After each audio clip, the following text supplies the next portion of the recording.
Hello, dear Houlton Powersports team. My name is Joe with Beyond Creative. I'm sending you this compressed review summary of your internet marketing health. It's going to be all inclusive of all of the things that we can see from the outside, including your website, all the way through if you're running Facebook ads, and what your SEO looks like.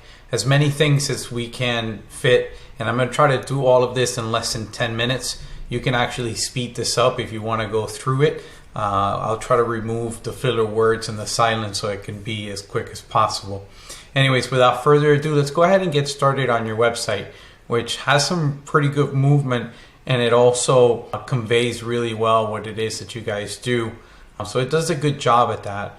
There was a comment that I was making to Josh with regards to one of the ways that you could possibly make this there be a little bit of barrier of entry is by asking Dealer Spike to remove some of the fields that it's asking for. So what do I mean by that?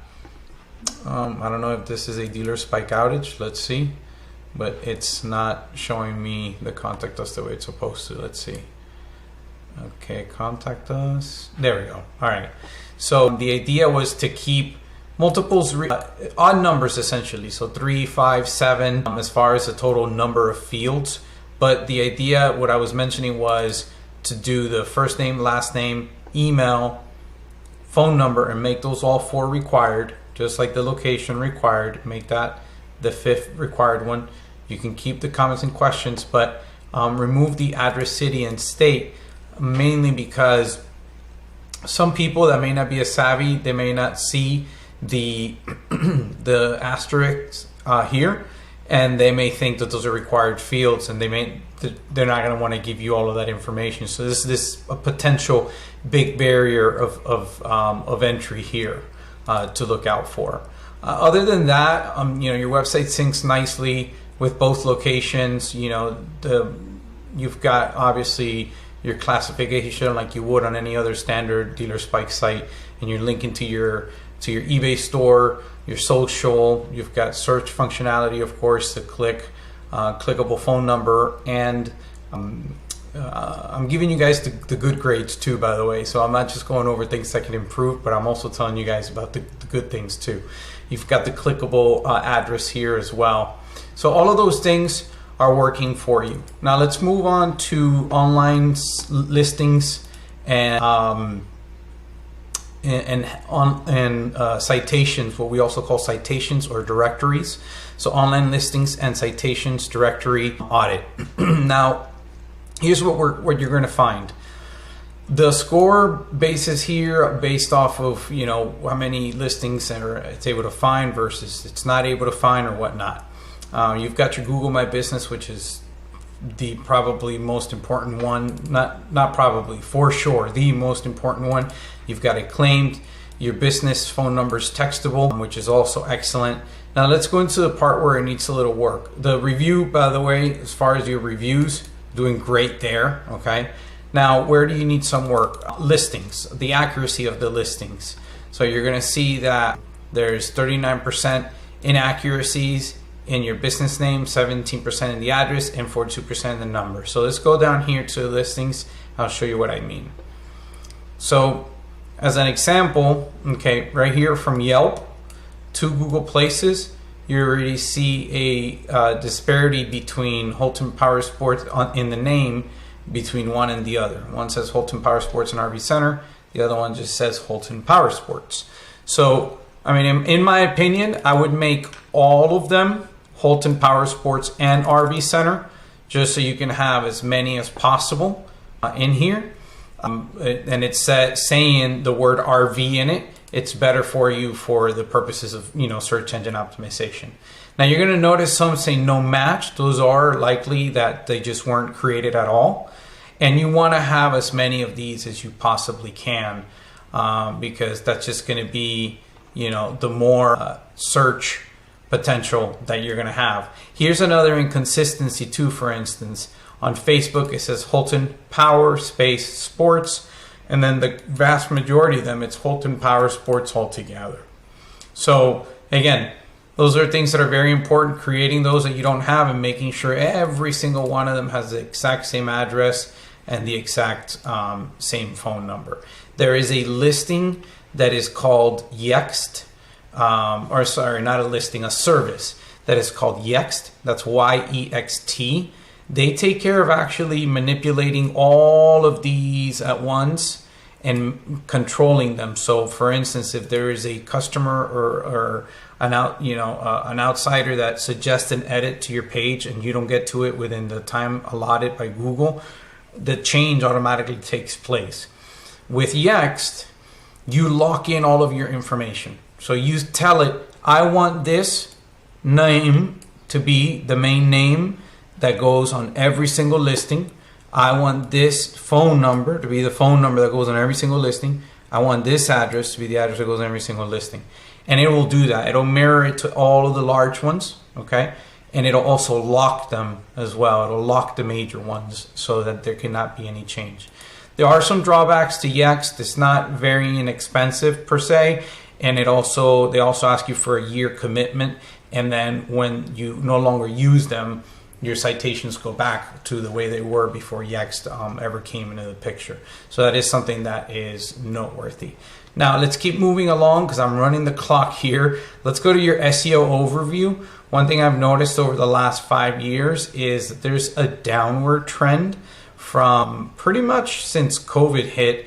The line has been trending down. Now there is a little hope here since July of 2023. You see that there's a little uptick that you're seeing, at least in the total organic keywords that you have listed, right? The number of organic keywords is going to be for how many things you can be found for, how many different things you can be found for. Now, let's talk about our top organic competitors, for instance. You guys are actually at the top, which is excellent. So this line kind of follows a similar trend to the one I showed you. But nonetheless, you guys look like you're dominating at least this space, which is great as far as organic goes. Here's what it looks like as far as the share. This is shared organic keywords. So you can see here, this is the overlap where the orange is, where the purple is the overlap between you guys and Fergton, as well as Coastal. And then this is just you, wherever it is blue, it's just you guys and nobody else. Okay, let's go to PPC. I don't see much now as far as going on now. It just says 9 keywords or so. It looks like about a year ago you were advertising a lot more than you are now. It does show you with a decent amount of keywords in comparison to your competitors, but nonetheless, and sometimes these reports could be faulty. So I'm not 100% on this, but this is where it's showing you to be in comparison to your competitor. Now, let me look at your social media, which I was making a mention to Josh with regards to what you've got here as far as, decent number of likes that you've got. 9,000 likes, almost 10,000 followers. I was telling him, the average Powersports dealer has about 2,000 to 2,500. So you guys are in a good range. But what I am seeing is that in some instances, there isn't a lot of interaction. Here there is, which is nice, surprisingly, for an actual promotional post. Don't know if it was boosted or not, but this is good. Posting frequency you guys have is great, by the way. But you see some of these, for instance, that don't have a lot of likes, you could probably get some more by first running highly targeted ads just solely to gain more followers and gain more likes.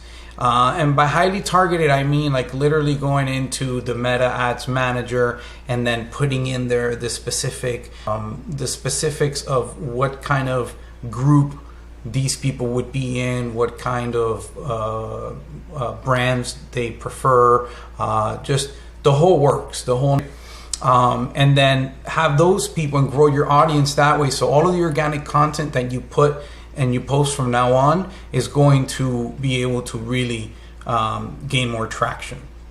Now, one thing that I'm seeing in this is really important. One of the most important things, I know I'm over time here, but one of the most important things here is I see you guys are doing inventory on Google My Business. Phenomenal. What I'm not seeing is really a use at all of any posts. So I'll come over here and I'll show you guys a dealership of ours that's within our dealership family, and you'll see that they're using the same thing you guys are using here as well for the inventory. But they also have the posts, these posts that they're making use of, right? And so that's something that's big. That's free real estate right there that you're missing out on Google My Business. See? So you could have more real estate right here as well. So definitely make use of that. I see that you're running what looks like ads that are co-opable ads, which is phenomenal. And I see that you're also running your ad for the sale that you're running, right? This is great. I would suggest also running ads for events. I would suggest running ads that are branding ads, that brand the dealership. And I would also suggest to make a carousel ad with your inventory synced to it. So just the same way that you're currently syncing your inventory here onto Google My Business, right? There's a way you can sync it so that you're in shopping and you're up here in inventory when somebody searches, related keywords. Here on Facebook, the way it would look like is this way. So carousel ads, tend to look like this, and people slide. The beautiful thing is you let Facebook, decide what Facebook will do is essentially, if you let Facebook decide, it will shift and put whichever vehicle it thinks somebody's more likely to click on. So great job. You've got a lot of videos here.